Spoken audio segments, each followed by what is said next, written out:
What's going on, you guys? My name is CodyT503 and this is Interesting Podcast. We're coming to you guys live on November 1st, 2025 for episode 116, where today I have the return of one of my favorite guests. And now, it is an absolute pleasure to reintroduce to you guys Hotshot Spencer Scott. Yo, what's up, dude? What's up, Cody? Thank you for having me again, man. Oh, dude, it's awesome. I know we were just saying that it's been like a year and a half since I last interviewed you. It's Like, crazy, bro. that's So much very has happened.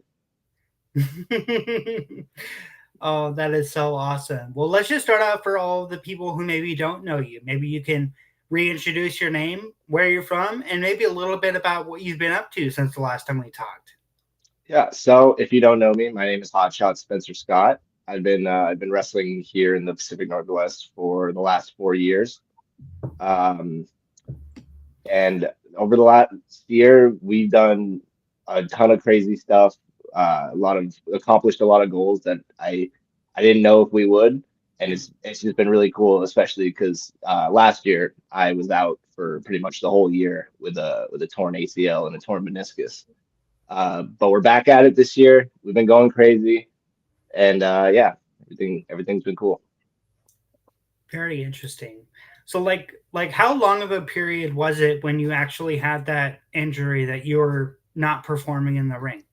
So when I got injured for the last time, because I had gotten like I had messed up my knee like a few times before, like the last time, but that was late April, and then I didn't wrestle. I didn't wrestle after that, obviously. And I had surgery in June of this was last year. So I had surgery in June, and I missed the whole rest of the year. And then in January, I came back at DOA to beat up Caleb Kennedy, which is always fun. Um, so yeah, I missed about 7, 8 months, which was shorter than the projection that they gave me, which was pretty cool. But I was really determined to get back as soon as I could. Yeah. So like how much into it was it where you were like, I think I'm actually gaining some ground as far as recovering and maybe I'll be able to get into back into the ring. Like how long of it was it? So I think the turnaround for me was probably like the 3 month period when I could really start like walking again and I could start kind of living my life normally again without being on like because the first 2 months I was just like completely bedridden. Like I couldn't move. It hurt to like get up and like go to the bathroom or go to the fridge, like I was really immobilized while I was recovering. And it was the most pain like I've ever had to deal with. Um, but after around like the 3 month period, I started walking and I started doing physical therapy, and that helped me a ton. I was going to physical therapy like twice a week. I don't think I missed a week, um, and they really did a great job getting me back into shape. And obviously, like going to the school and like I couldn't like fully train obviously, but like just still like being in the ring and like around the ring, just walking around. I kind of I knew that I could do it faster than they were telling me, but I didn't want to rush it. I didn't want to like re-injure myself before I even came back. So I was very cautious about it, but I knew my limits. Yeah.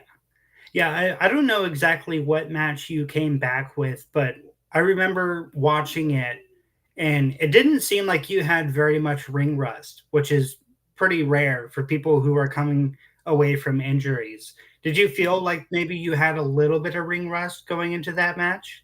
I did. I felt like I had ring rust. I because when I was wrestling like before I got injured, we had such a crazy schedule and like we were wrestling almost every weekend, so I had gotten into really good like ring shape.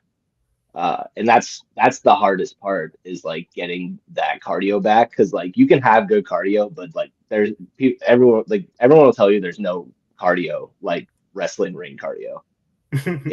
It's a lot. And the first like 2-ish months when I came back, I was getting gassed.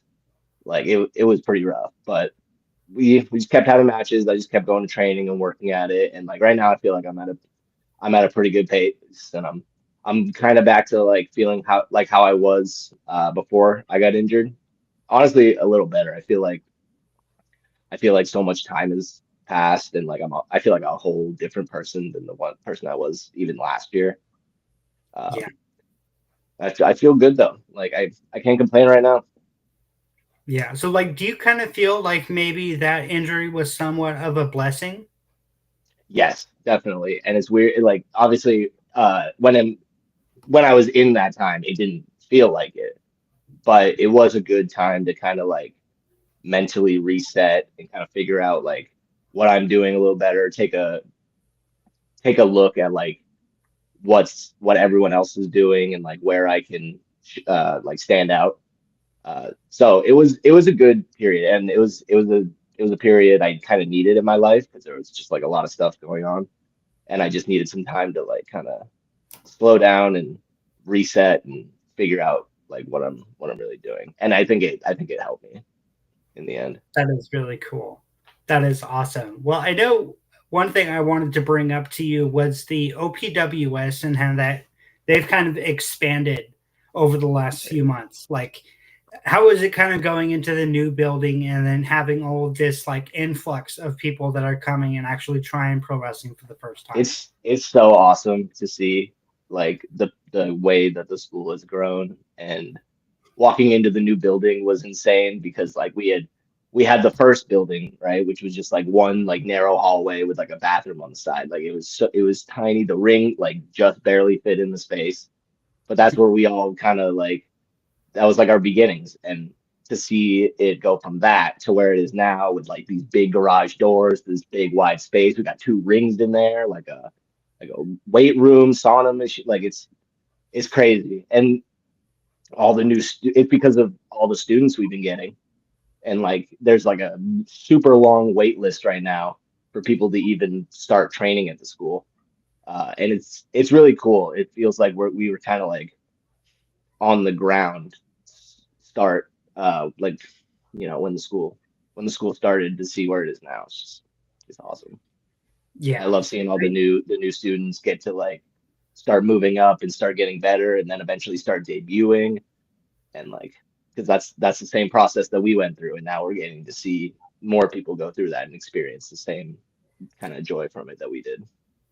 That is so awesome. I was gonna bring up that I know when I was talking to Keen Naja, he said that the influx of new wrestlers and the talent that they actually have is mind blowing. So, Yeah, like, have you kind of seen like those new talents coming up, and you're like, wow, like the Pacific Northwest is in such a good place as far as yeah, producing new wrestlers. absolutely, especially people coming out of Oregon Pro. Like there's so many good schools all over the Pacific Northwest, but in Oregon we're kind of like the only one right now. And just to see like the people who have just recently been debuting, you know, people like Marco Antonio and Mitty Tulips and Naomi King, like these are all people that we saw from their like first day, and now they're getting to like be on the same shows and get these opportunities. And I haven't really like been to beginners much recently. I just haven't been able to go. But from what I hear, there's like a lot of exciting prospects that are starting to figure it out.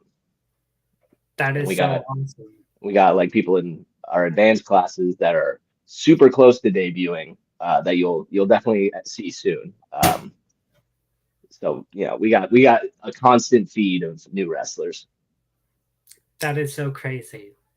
All right. Well, I know one thing I wanted to bring up to you was like, was there anything that you would kind of change about the beginning of your pro wrestling journey if you could? Anything I would change? Yeah. Like, not really, to be honest. I really have enjoyed the journey that I've been on. I wouldn't necessarily change anything. I think maybe I would change just like my mindset and just like be a little more focused, I guess, because just life gets in the way. But I'm super like grateful for like everything that's happened so far in my career. Like I've done a lot of things that I wasn't sure that I would ever do. Yeah. Um, I wouldn't change anything, to be honest. And I'm excited to see like what comes in the future because it's all part of the story. That is so interesting. So, do you have any advice that you would kind of give to the up and coming talent right now, just looking at the spectrum of them getting into wrestling? There's a lot, but the main thing is probably just like just keep at it. Like it's gonna get hard. There are gonna be times where you maybe like doubt starts to creep in, and you don't know if this is for you or if you have the ability or like the uncertainty of the future. But just stick with it and just like control the things that you can control. Like go like get yourself in good shape and watch wrestling, study it, and try to immerse yourself in that world because once you're in it, like you won't want to get out, you know. Yeah, And it all comes down to you in the end. How much work you put in outside of training and in training and everything in between. But just don't be discouraged when times get hard because it will. But yeah, it's all part of it. very interesting. Hold on one second. Um, so, like, were you ever a part of any of the OPWS tryouts? And if you were, like, what was it kind of looking at everybody who was just trying to be a professional wrestler? I got the only one that I've gotten to go to was the one that just recently happened, and that was really cool. Like there was, I want to say like 60 people that signed up and showed up to try out, and I think a few of them now might be already in beginners. Because I know there was obviously like the grand prize of a free year membership, and I I'm pretty sure the person who won that is in training now, and from what I hear is doing great. And there are a few others that have started training as well. But it's so cool to see like that many people. First of all, that many people wanting to chase that dream, but also that we're kind of offering these opportunities for people who have never gotten in a ring or never thought they could get in a ring, and they can really kind of figure out if this is something that they actually want to pursue. And like the light in people's eyes when like they step in the ring for the first time is insane. And then their soul leaving their body when they take their first bump. It's it's magical, dude. It was really cool to be a part of. That is so awesome. So, like, how do you feel like 2025 has kind of been for the Flamin' Aces? Good. It's been a very good year for us. I would definitely say that this has probably been our most successful year so far. As you can see behind me, the the DOA and the POW Tag Team Championships now, like double champions. Like we got to wrestle at Roseland. We got to wrestle for Defy twice. Like we've gotten to do a lot of cool stuff this year, and I think next year is gonna. Each year we're trying to do more and more. So I hope next year we top this year. But this year has been insane for us. That is so awesome. So, like, what is your guys' like wrestling reign as far as being not only DOA but POW Tag Team Championships? Like, how many times have you guys held both titles? So this is the first time we've held the POW Tag Team Championships. We've fought for them a few times, but we never have gotten the job done until now against the Hess Clan. And then we're two-time DOA Tag Team Champions now. And our first reign was we weren't ready. It was too short. Obviously, we lost them a month in. Some of it wasn't necessarily our fault, as they got caught in a snowstorm. I had to defend them by myself. It was not a great move on my part, but I had to do it. But that's why we're fighting champions. And now the second time we've had them for I want to say like almost 250 days now. And we're starting to get up there with the like longest reigns in DOA. I don't know where we stand currently, but I know we're starting to get up there. That is so interesting. Well, I wanted to bring up to you because I had noticed a couple of videos on Facebook and Instagram of you trying like new moves. And Mhm. like, how long of a period is it where you're like, I'm going to attempt this before I actually go out and do it in front of like a live crowd? Uh, depends what it is. Depends how like complicated it is. Like specifically like that the corkscrew moonsault that I've been doing recently. I that took me like a good month to probably like really feel like I could nail down every time when I did it in training. And it just kind of comes down to like when you feel ready to pull out something like that, like you just got to go for it. And like you might get it, you might not, like it might work, but it's just like throwing stuff at the walls and seeing what sticks. And luckily that's one that stuck for me recently, and I still work at that because I don't want to lose it, right?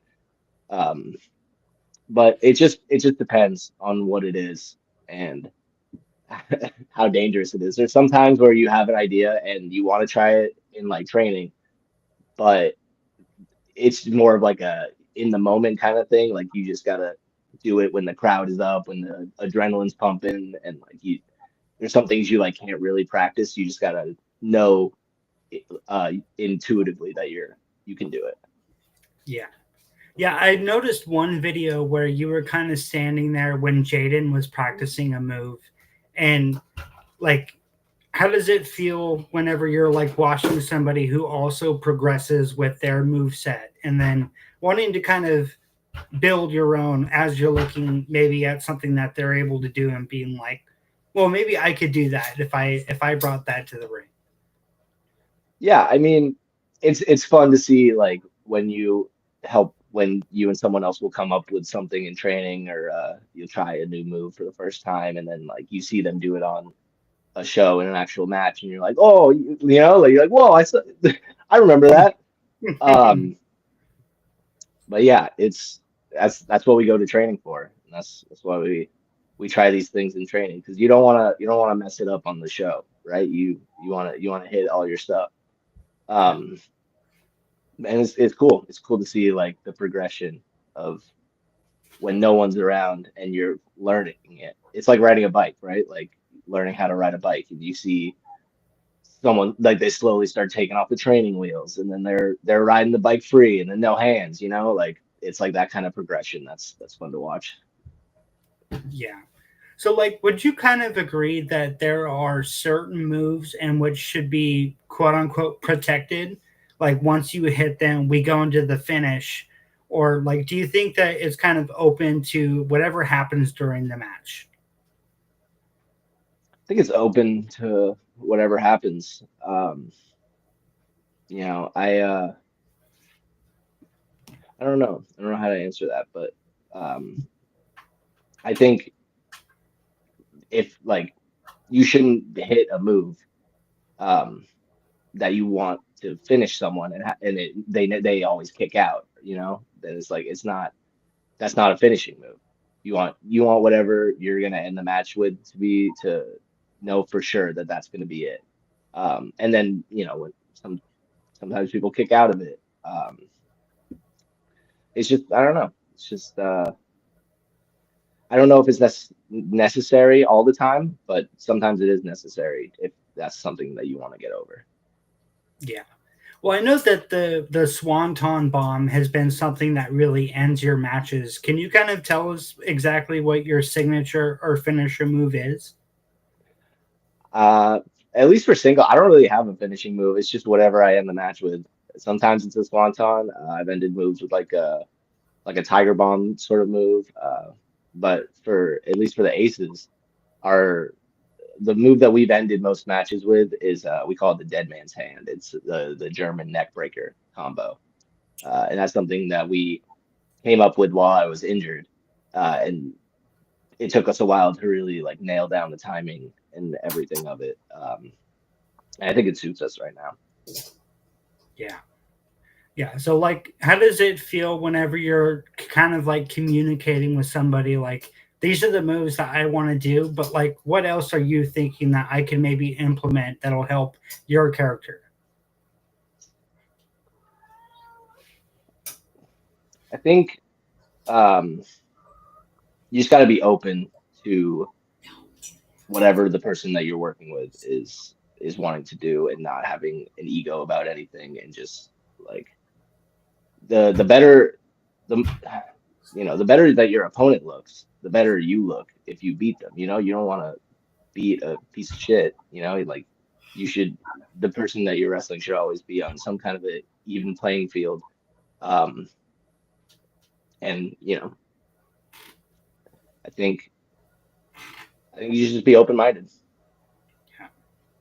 Yeah, so like I know when I was talking to Caden Cassidy, I brought up the movie The Wrestler, and that there's this scene where everybody's kind of communicating like, oh, so we should do this, like we should work this in the match, we should slow everything down, and then being like, well, like, are you working the leg? And he was like, no, like I'm already doing that. How is it kind of like communicating with all the other wrestlers and being like, if you're implementing this, I don't want to do that, so that then it doesn't take away from your match? Say that again. So, like in the Wrestler movie, they're sitting there backstage and everybody's kind of adjusting as to what they want to do in the match. And like, you can't implement something that maybe is going to take away from what somebody else is doing in their own match. Yeah, I don't know. I like obviously I'm not gonna like steal someone's move if that's if that's something that they do regularly, unless you really want to be disrespectful with it. Um, I don't know how to answer that. It's kind of part of the magic of wrestling, right? Like you never know like how things are put together. I think that's something that we're all kind of on the same understanding of like we all have our own individual moves and things that we want to do, and it just is a matter of putting it together and making everyone happy and putting on a good show. Yeah, very interesting. Well, I wanted to talk to you about the DOA Falls Count Anywhere match. And I had noticed when I was looking through the highlights of that you actually took a skateboard and went onto the top rope and hit somebody in their back. So, like, I why did. why did you want to implement the skateboard? Uh, 'Cause I love skateboarding, and it's kind of a part of my identity, and it's something that I kind of I wanted to start presenting in a wrestling sense, and that was the perfect time to do it because I knew we could get away with it. Like I can't hit someone with a skateboard in a regular match, it's got to, and that was the perfect moment, and I had the skateboard in my car that day, and I was like, you know what, I think I got some ideas. It was cool though. It was really fun. I hope I can hit people with skateboards more. It's pretty nice. Yeah. Yeah, I noticed like you sat there and you jumped on the skateboard and you were holding a chair and hit somebody with it.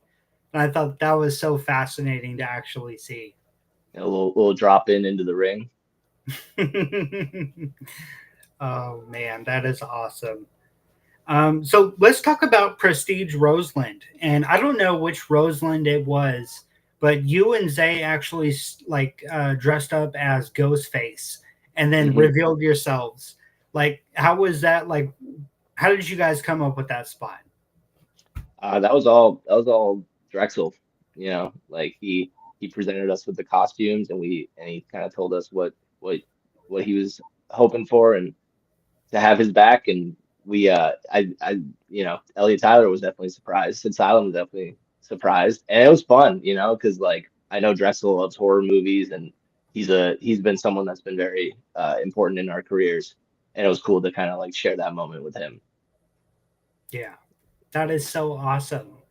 So, like, how was it during that match when you actually stepped up onto the top rope and then dived to the outside? Like, do you like high spots like that? I love doing high risk stuff. That's why I kind of fell in love with wrestling when I started watching it. Like guys like Jeff Hardy and like Rob Van Dam, like these guys who would do these like crazy moves and crazy spots, and just like kind of no regard for their own safety. It's all, to entertain the fans and give them a show.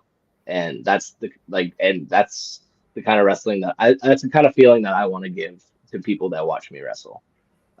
Is like that, like, holy shit, like, and being up on the top rope there, like I kind of had no thoughts because you can't think when you're in those moments, like you just gotta go. And I knew I had to go, and luckily I didn't die. Everything was cool. Um, the floor hurt a little bit, but that's it's the floor. But in that moment, I just knew like this is my moment. This is the moment to be remembered, and I took it. Yeah. So like it's like the whisper in the wind that Jeff Hardy does. Is that going to be something that maybe you'll try eventually in the ring? I used to do it. I used to do it a few times. I did it a few times when I was really early on in like my first year. Um, I don't know if I'll bring it back. It's just I do enough flips as it is. It's that one's a little scary now, especially with my knees. Um, but maybe you never know. Yeah. So like how do you feel about Prestige Pro Wrestling announcing that like they're going to stop production? Like how did you kind of take that announcement? It's unfortunate. It definitely sucks. I hope it's like you said, like they were saying. I hope it's see you later and not a goodbye. But if it is, like I know there's a lot of things going on right now with Prestige and William, and I hope he's doing well and everything's good with him. Um, and if it means that Prestige isn't running for a minute and he can kind of get him like feel better, I hope he does, and I totally like respect that. And I'm glad I've gotten to work for Prestige over the last few years. If they don't end up running before, I can still say that we've done Roseland, we've done these really cool Prestige shows and had these really fun moments, and yeah, it definitely sucks, but hopefully it's a see you later, like they're saying, not a goodbye. Yeah. That is so fascinating. So like I know on Defy Wrath, if that's how it's supposed to be saying, or Wrath, um, I think you I were think I in think it's rad. a tag team triple threat. Mhm. So how was it kind of performing for Defy and them being such a prominent company here in the Pacific Northwest? It was great, honestly. Like we had wrestled for them once this year at Washington Hall, which was a huge milestone for us and a big goal that we had set for the last few years. And this time around in Portland, in our home, uh, the Portland fans showed us a lot of love. It was really cool being on that kind of stage and like getting that kind of reaction because these are our people. You know what I mean? Like this is Portland, and yeah, like I love working for Defy. I hope we get to work for Defy a lot more in the future. It was great. That is so interesting. Well, I also noticed that on that match card that John Moxley was a part of the overall card. Did you get He to like was. see him or like interact with him in any way? I saw him. I didn't talk to him much. He was pretty busy. And we had to follow John Moxley, which is crazy. But we had obviously a very different match than him and Royce Isaacs, which they had an insane match. Um, but he was cool. I didn't want to bother him because I'm sure he's got enough going on, right? Like he's a busy guy, but Yeah. he was cool. He's a cool dude. He's That tall. is- He's a lot taller than I thought. That is a tall man. Oh, that is so awesome. Well, on that match card, you were going against the Bollywood Boys and the Midnight Heat. So, like, how was it whenever you're actually stepping into a match where you're facing the Midnight Heat and knowing that they were your trainers to kind of get you prepared? Like, is there that more of a higher expectation that you kind of I feel going into such a match? definitely. I want, like I as much of assholes as they are, I could wrestle them in Midnight Heat every day. Like they're without a doubt, like if not the best, like one of the best tag teams in the Pacific Northwest and just in wrestling in general, honestly. Um, so yeah, I always, and of course, since they're our trainers, I want to uh make them proud in a way, even though I want to beat them also. And wrestling the Bollywood Boys for the first time was a cool experience. I hope we get to wrestle them again. I feel like we had a lot of really good chemistry in the little moments that we got to have. And I know we'd have a really fun match. We got to do the Bollywood dance after, so it was all worth it in the end. It was great. That is so awesome. So, like, what do you want to accomplish before 2025 ends? Like, what are some of your and Zay's goals? we've already accomplished a lot of them, to be honest. Like we're the current POW and DOA tag team champions. Obviously, I wouldn't mind adding another tag team belt to that by the end of the year. I don't know if that'll happen, but I'm very content with with the year we've had so far. And we only got what, like 2 months, 2 more months now. It's already November. It's crazy. Um, but I just hope we can continue on our reign and keep having the matches that we've been having and keep getting the kind of reactions from the fans that we've been getting. Because it seems like every time we go out there, at least specifically in DOA and POW, we're always getting great reactions, and that's all I could really ask for. Yeah. So how do you want to or are there any things in 2026 that you want to accomplish that maybe you haven't accomplished in your wrestling career? I would like to wrestle in another country next year.